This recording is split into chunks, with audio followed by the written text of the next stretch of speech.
Un docteur de la loi se leva et dit à Jésus pour l'éprouver, « Maître, que dois-je faire pour hériter la vie éternelle ?» Jésus lui dit, « Qu'est-il écrit dans la loi? Qui lis-tu » Il répondit, « Tu aimeras le Seigneur ton Dieu de tout ton cœur, de toute ton âme, de toute ta force et de toute ta pensée, et ton prochain comme toi-même. » « Tu as bien répondu, lui dit Jésus. Fais cela et tu vivras. » Mais lui, voulant se justifier, dit à Jésus, « Et qui est mon prochain ?» Jésus reprit la parole et dit, « Un homme descendait de Jérusalem à Jéricho. Il tomba au milieu des brigands qui le dépouillèrent, le chargèrent de coups et s'en allèrent, le laissant à demi-mort. Un sacrificateur qui, fortuitement, descendait par le même chemin, ayant vu cet homme, passa outre. Un lévite qui arriva aussi dans ce lieu, l'ayant vu, passa outre. Mais un samaritain qui voyageait, étant venu là, fut ému de compassion lorsqu'il le vit. Il s'approcha et banda ses plaies en y versant de l'huile et du vin. Puis il le mit sur sa monture, le conduisit à une hôtellerie et prit soin de lui. Le lendemain, il tira 2 deniers, les donna à l'hôte et dit « Aie soin de lui, et ce que tu dépenseras de plus, je te le rendrai à mon retour. » Lequel de ces 3 te semble avoir été le prochain de celui qui était tombé au milieu des brigands ? C'est celui qui a exercé la miséricorde envers lui, répondit le docteur de la loi. Et Jésus lui dit, « Va, et toi, fais de même. » Recueillons-nous dans la prière. Nous te remercions, Seigneur, pour ta parole, et ce matin, nous voulons te demander que tu nous aides alors que nous réfléchissons à ce que tu nous dis par cette parabole, que tu nous aides à comprendre. Mais nous voulons aussi te prier pour ceux qui auraient voulu être des nôtres et qui sont retenus loin de cette maison de prière, te demandant de les visiter, de les bénir. En particulier, nous pensons à notre frère Roger, te demandant d'être avec lui, de le soulager de ses douleurs. Nous te prions aussi, Seigneur, pour nos frères en Russie et en Ukraine, en ce moment où la situation est vraiment dangereuse, te demandant d'être avec eux, de les rassurer, de les protéger et de permettre, Seigneur, que la paix puisse régner encore dans cette région. Nous te prions aussi pour nos frères et sœurs qui sont persécutés, qui n'ont pas la liberté que nous avons de se réunir, te demandant d'être avec eux aujourd'hui. Et alors qu'ils sont rassemblés ou se rassembleront, nous te demandons d'éloigner d'eux leurs adversaires pour qu'ils puissent se retrouver comme nous dans la paix autour de ta parole. Nous te le demandons en te remerciant au nom de Jésus. Amen. Vous connaissez cette parabole, la parabole dite du bon samaritain, et vous avez entendu bien des prédications sur ce passage de l'Évangile. Si vous le permettez, ce matin, je voudrais partager avec vous quelques pensées qui me sont venues après la lecture de ce texte de l'Évangile. Dans cette histoire, Jésus met en scène 5 personnages. Le voyageur, un sacrificateur, un lévite, l'aubergiste et le samaritain, sans compter les brigands dont il ne précise pas le nombre, ce qui d'ailleurs n'a aucune importance. Vous avez sans doute remarqué que cette parabole, par rapport aux autres paraboles, retient plus notre attention. Elle nous parle plus, parce que l'agression dont est victime le voyageur résonne à nos oreilles comme en écho à des faits divers dont nous entendons parler. Peut-être près de chez vous. Moi, je me rappelle, dans l'église d'Anzin, une sœur avait été agressée. On lui avait volé son sac. Ou bien peut-être ces agressions dont on nous a parlé lors des dernières actualités à la télévision, à la radio, ces convoyeurs de train, ces chauffeurs ou contrôleurs de bus, de tram ou de métro qui ont été agressés. Et on nous dit que en 2021, le nombre a fortement augmenté dans notre pays. Faits divers qui témoignent de l'augmentation de la violence dans nos sociétés et qui causent un sentiment de plus en plus réel de l'insécurité qui règne dans nos sociétés. Mais pour revenir à la parabole, ne pourrait-on pas l'appeler la parabole des voyageurs ? En effet, tous les personnages, hormis les brigands et l'aubergiste, sont des voyageurs. Ce qui me permet d'établir une analogie avec nous. En effet, n'y a-t-il pas dans cette parabole une image de notre condition humaine ? Ne sommes-nous pas des voyageurs sur cette terre ? Comme l'a écrit il y a bien des siècles le psalmiste, « Je suis un étranger sur la terre ». Un jour, dans sa prière, David a dit au Seigneur, « Nous sommes tous devant toi comme des étrangers, des héros, tout comme nos ancêtres, des hôtes, pardon, comme nos ancêtres. Notre vie sur la terre est aussi éphémère qu'une ombre passagère qui passe sans espoir. » Cette terre, notre terre, cette terre où nous vivons, est notre terre, certes, mais nous n'y sommes que des résidents temporaires, des pèlerins, car nous attendons une autre patrie, comme l'a écrit l'apôtre Pierre dans sa 2e épître. Nous attendons, selon ce que Dieu a promis, de nouveaux cieux et une nouvelle terre, où la justice habitera. Une terre où le mal et la souffrance n'existeront plus, et où nous-mêmes ne ferons plus le mal, et où nous ne causerons plus de mal. Les croyants de l'Ancienne Alliance vivaient dans cette attente, partageaient cette espérance, tout comme l'ont fait dans le passé et le font encore aujourd'hui nos frères et sœurs en la foi. L'auteur de l'Épître aux Hébreux écrivait au sujet des croyants qui nous ont précédés, « C'est dans la foi qu'ils sont tous morts, sans avoir reçu les biens promis, mais ils les ont vus et salués de loin, et ils ont reconnu qu'ils étaient étrangers, voyageurs sur la terre.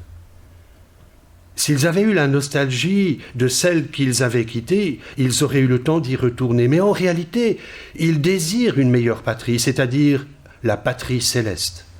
C'est pourquoi Dieu n'a pas honte d'être appelé leur Dieu, car il leur a préparé une cité. Puisque nous aussi, nous sommes comme eux des voyageurs, des étrangers, des gens de passage, des pèlerins en fonction des différentes traductions de la Bible, nous devons d'autant plus être attentifs à ce que l'apôtre Paul écrivait aux chrétiens d'Éphèse.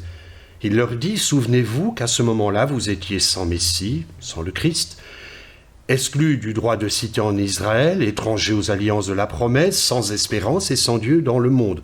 Mais maintenant, Jésus-Christ, vous qui étiez autrefois loin, vous êtes devenus proches par le sang de Christ. Il est venu annoncer la paix à vous qui étiez loin et à ceux qui étaient près. Ainsi donc, vous n'êtes plus des étrangers, ni des résidents temporaires, vous êtes au contraire concitoyens des saints, membres de la famille de Dieu. » Oui, nous ne sommes plus des étrangers pour Dieu, bien que nous soyons des pèlerins, des voyageurs sur cette terre.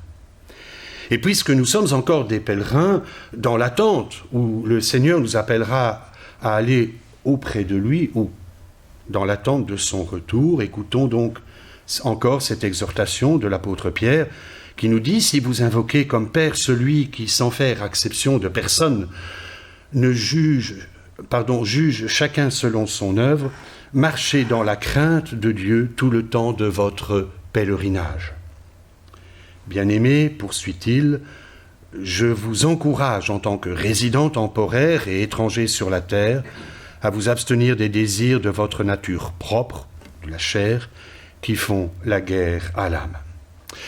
Mais revenons au texte de la parabole. Pourquoi cet homme voyageait-il seul sur cette route réputée dangereuse ? Le Seigneur met en scène un voyageur qui avait quitté Jérusalem pour se rendre à Jéricho. Or, la route qu'il a empruntée était réputée dangereuse. Elle traversait des endroits isolés et encaissés, propices aux attaques des bandits de grand chemin. Au temps de Jésus, même avant et encore après, il était dangereux de voyager seul. Si les Romains faisaient régner une certaine paix dans l'Empire, il y avait encore beaucoup d'endroits où il y avait des bandes de voleurs ou des brigands de grands chemins sévissaient. S'ils étaient pris, ils encouraient la peine de mort par crucifixion. Jésus raconte cette histoire en se basant peut-être sur un fait divers dont il a eu connaissance peu de temps auparavant. Une petite parenthèse dans mes divagations, je mets le mot entre parenthèses sur ce texte, il me vient à penser que les différents protagonistes de la parabole sont comme autant de reflets de notre personnalité individuelle, voyageurs ou brigands, prêtres ou lévites. Osons donc poser la question, quel personnage de cette histoire représente ce que je suis personnellement ? La question peut déranger par la réponse que nous pouvons donner honnêtement à la question.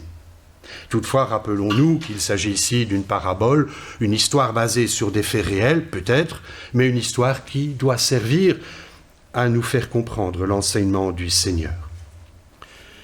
Les voleurs, après avoir agressé et roué de coups le malheureux voyageur, l'ont délesté de tout ce qu'il possédait et il s'enfuit. Et il s'enfuit sans se préoccuper plus de son sort, sans savoir s'il était encore en vie ou non. Et en pensant à cet homme blessé, ma première réaction était de lui reprocher d'avoir voyagé seul sur la route, d'avoir pris cette route seul. Il devait en connaître les risques. Personne ne l'avait-il mis au courant ? Avait-il conscience des risques qu'il encourait à voyager seul ? Quelle était l'urgence qui l'avait poussé à voyager seul sur cette route réputée dangereuse ? Ça, nous l'ignorons, c'est une parabole. Maintenant, d'un autre côté, pourquoi Jésus le fait-il partir de Jérusalem vers Jéricho ? Il aurait plutôt dû dire « il vient de Jéricho vers Jérusalem, il va à la rencontre de Dieu, il va dans son temple ». Ici, ça donne aussi cette impression, il s'en va, il ne se préoccupe pas de Dieu, il laisse le temple derrière lui. Autant de pensées que nous pourrions méditer, réfléchir. Quelqu'un qui s'éloigne de Dieu ou quelqu'un qui s'approche de Dieu, nous ne savons pas. Je poursuis donc dans mes divagations pour m'interroger sur le fait que personne n'ait averti cet homme du danger de voyager seul. Et si quelqu'un l'a fait, peut-être quelqu'un l'a fait, pourquoi cet homme s'est-il malgré tout engagé sur cette route ? Et ces questions m'amènent à réfléchir à ceci.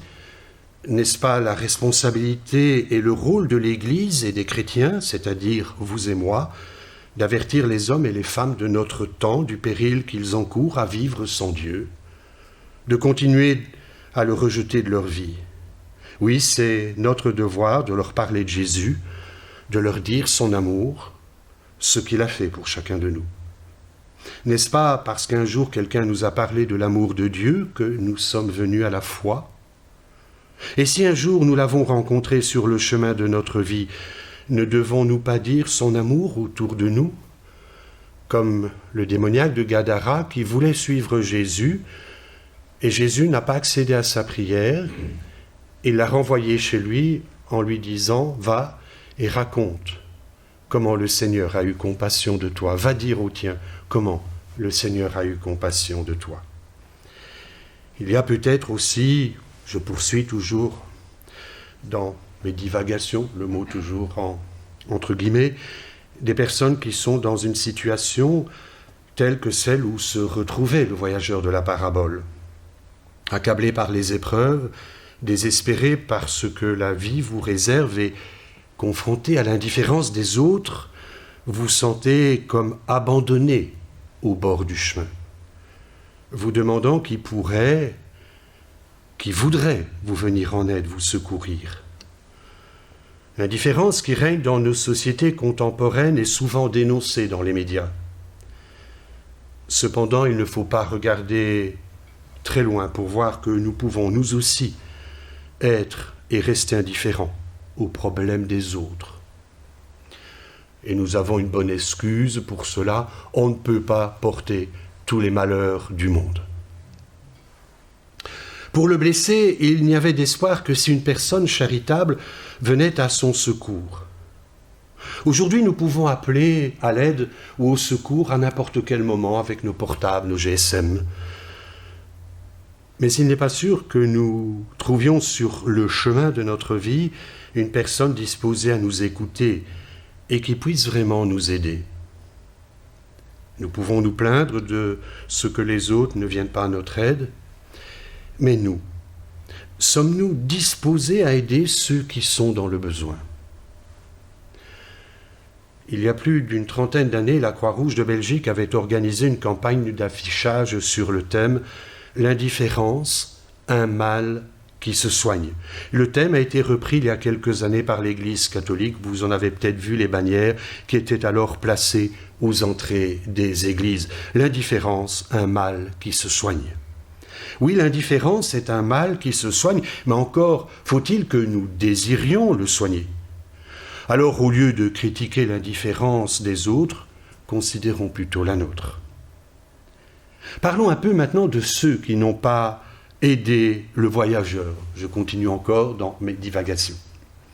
Jésus, dans son récit, mentionne 2 personnes qui n'ont pas aidé le blessé, un sacrificateur et un lévite, 2 religieux. Alors il me semble entendre ici les remarques des gens « Oh, les hommes d'église, les curés, les pasteurs !» avec tous les sous-entendus que cela comprend. Jésus prend pour exemple un sacrificateur et un lévite. Et s'il le fait, c'est sans doute parce que son interlocuteur était lui-même un religieux, un docteur de la loi, un maître de la loi, comme on traduit maintenant. Jésus cite ces 2 personnages en exemple parce que le docteur de la loi à qui il raconte la parabole désirait le confondre dans son enseignement. J'imagine que si la question lui avait été posée par un berger, un boulanger, un forgeron ou encore un potier, je pense que le Seigneur aurait mentionné un berger, un boulanger, un forgeron ou un potier. Il les aurait fait passer près du voyageur, gisant dans son sang au bord du chemin et l'ignorant totalement. Alors au lieu de nous offusquer de l'attitude de ces 2 personnages, indifférents au sort de l'homme agonisant au bord du chemin, demandons-nous si nous-mêmes, nous sommes toujours là pour ceux qui nous sont proches, quand ils ont besoin de nous. Sommes-nous disponibles quand notre prochain a besoin de nous ? Tout à l'heure, nous disions, on parlait question de temps, on n'a pas le temps, mais le temps, en fait, nous l'avons. Il faut tout simplement prendre le temps, de prendre le temps. Ne sommes-nous pas parfois comme ce sacrificateur ou ce lévite ? Ce que nous reprochons aux autres de ne pas avoir fait ou faire pour nous, l'avons-nous fait pour eux ? Arrêtons-nous un moment pour nous poser la question. Combien de fois n'avons-nous pas accordé notre aide quand on nous le demandait ? Je dis bien, n'avons-nous pas accordé notre aide ? Parce que nous pouvons dire, nous avons accordé notre aide. Mais combien de fois n'avons-nous pas accordé notre aide ?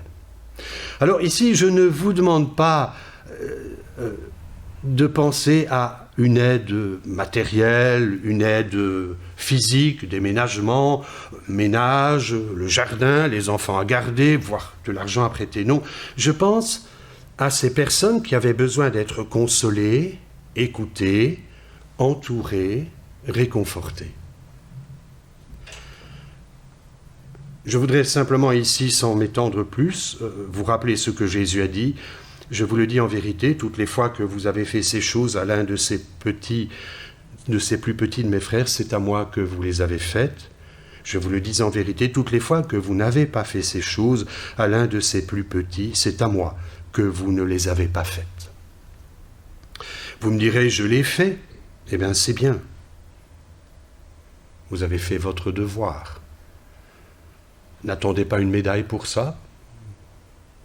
D'ailleurs, Jacques, le frère de Jésus, dira « Celui qui sait faire le bien et ne le fait pas, commet un péché. » En tant que chrétiens, nous ne devons pas pécher. Donc c'est obligatoire, je dirais presque, de faire le bien. Vous avez sans doute eu l'occasion de voir le film « Le dictateur » de Charlie Chaplin. À la fin de son film, Charlie Chaplin fait dire au barbier, vous savez qu'on ne connaît pas le nom, ni le prénom. Durant tout le film, on ne sait pas comment le barbier s'appelle.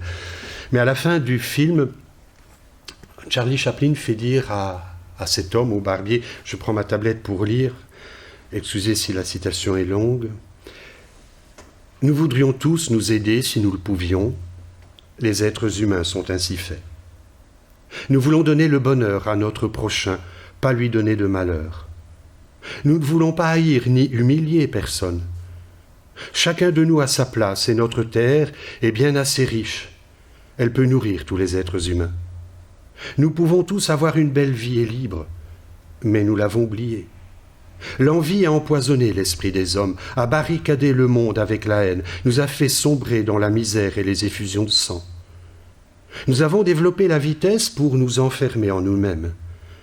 Les machines qui nous apportent l'abondance nous laissent dans l'insatisfaction. Notre savoir nous a fait devenir cyniques. Nous sommes inhumains à force d'intelligence. Nous pensons beaucoup trop et nous ne ressentons pas assez. Nous sommes trop mécanisés et nous manquons d'humanité. Nous sommes trop cultivés et nous manquons de tendresse et de gentillesse.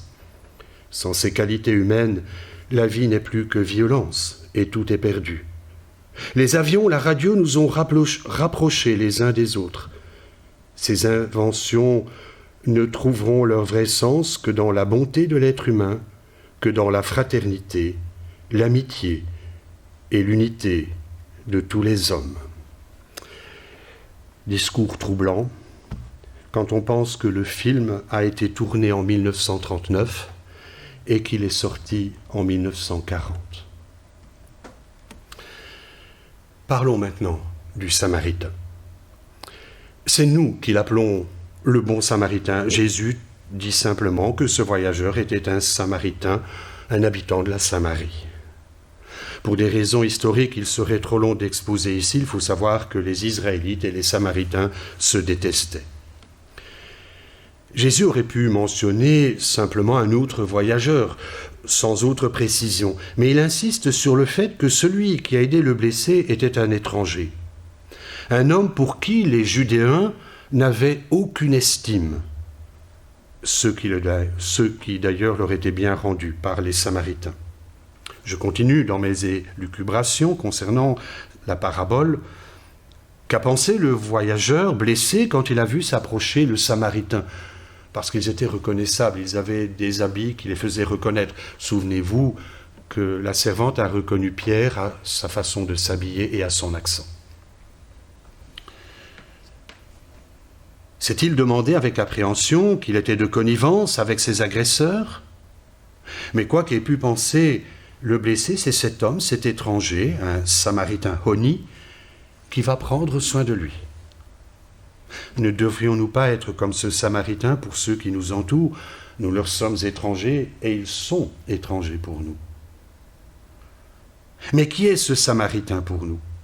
Nous pouvons penser à une personne qui nous a rendu un service, qui nous a accordé son aide, ou sur qui nous pouvons compter, un ami, un époux, une épouse. Oui, qui est vraiment pour nous ce Samaritain qui vient vers nous, se penche sur nous, afin de nous accorder son aide et son secours. Alors pour le savoir, il nous faut regarder ailleurs qu'à notre entourage. S'il y a des personnes qui nous ont aidés, qui peuvent nous aider, qui le font, il est des domaines de notre vie où ces personnes ne peuvent aucunement nous venir en aide. Et ces personnes à qui nous songeons à cet instant précis, à qui vous songez peut-être, peuvent-elles nous rassurer, nous apaiser quand nous traversons des épreuves, alors qu'elles-mêmes sont ébranlées quand elles sont éprouvées? Peuvent-elles nous apporter la paix du cœur? Oui, bien sûr, nous sommes contents de les avoir à côté de nous, mais à certains moments, disons-le, nous préférons voir leurs talons plutôt que leurs pointes. Peuvent-elles nous rassurer ou nous consoler quand nous sommes confrontés à la mort? Certainement pas, malgré toute leur compassion et l'amour qu'elles peuvent nous témoigner. Il nous faut donc que nous nous tournions vers un autre, vers une autre personne, vers cet autre, et je mets le mot entre guillemets mais avec une majuscule, vers ce tout autre, encore une fois en majuscule, qui vient vers nous, celui qui jusqu'alors était pour nous un étranger, le Christ, qui s'approche et qui nous dit « Ne crains pas, crois seulement », qui nous dit « Je vous laisse la paix, je ne vous donne ma paix, je ne vous la donne pas comme le monde la donne, ne soyez pas inquiets, n'ayez pas peur ». Oui, celui qui est pour nous tel le Samaritain de la parabole, c'est le Christ, c'est Jésus de Nazareth. C'est vers lui que nous devons regarder, porter le regard de la foi, lui Jésus, notre Sauveur et notre Seigneur.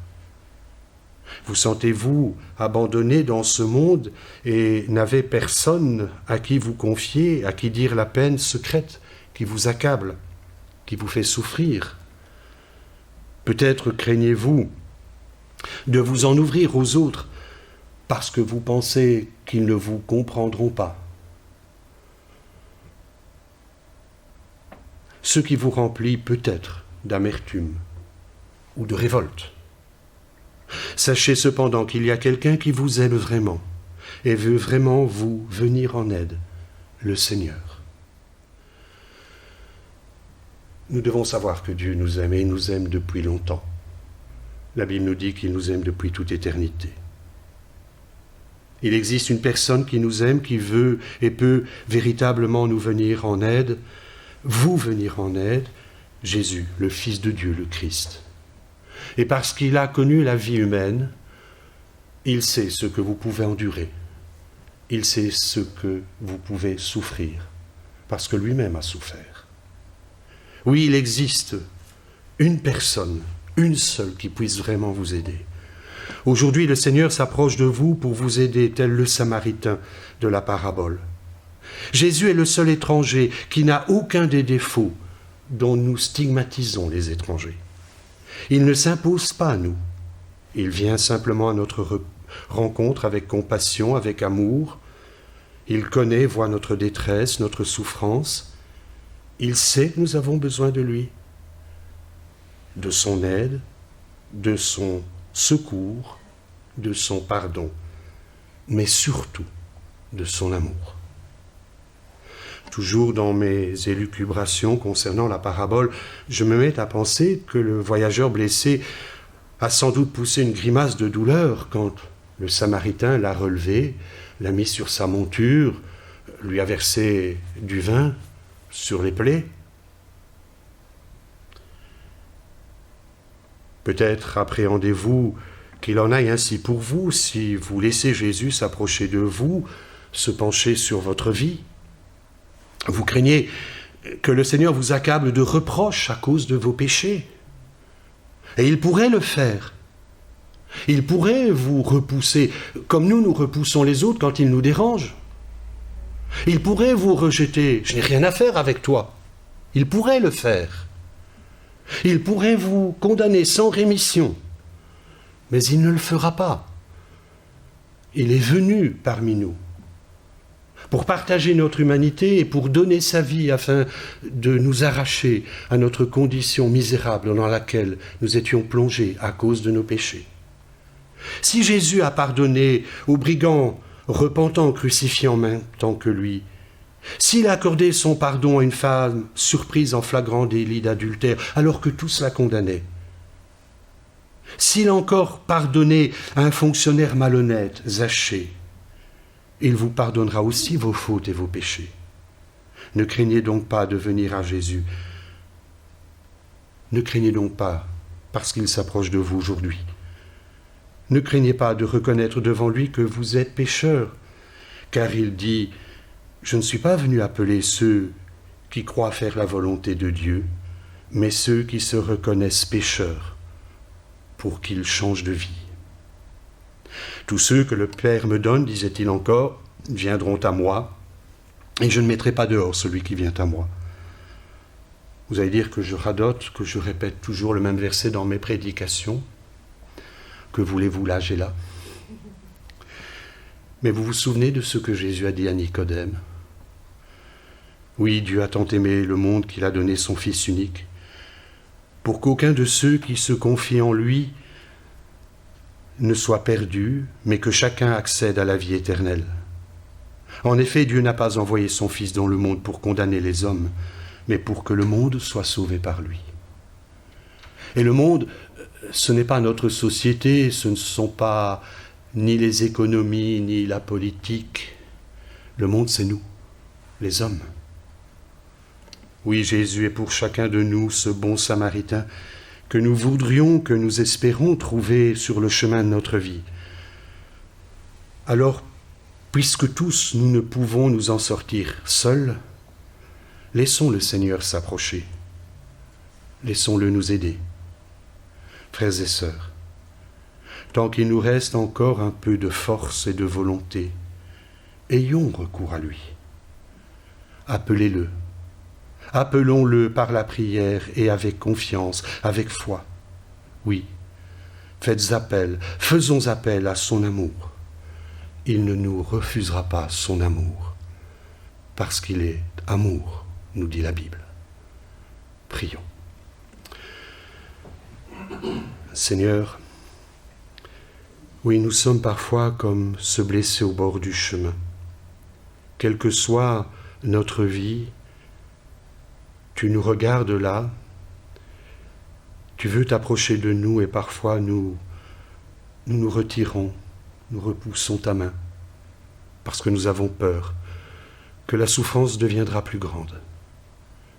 Mais toi, tu nous dis dans ton amour, je vous laisse la paix. Tu viens non pas pour nous accabler, mais pour nous délivrer, pour guérir notre vie qui a besoin de stabilité, de paix, qui a besoin d'être restaurée. Nous avons besoin d'être consolés, rassurés dans ce monde qui va si mal aujourd'hui. Certes, nous avons tout. Nous ne manquons de rien.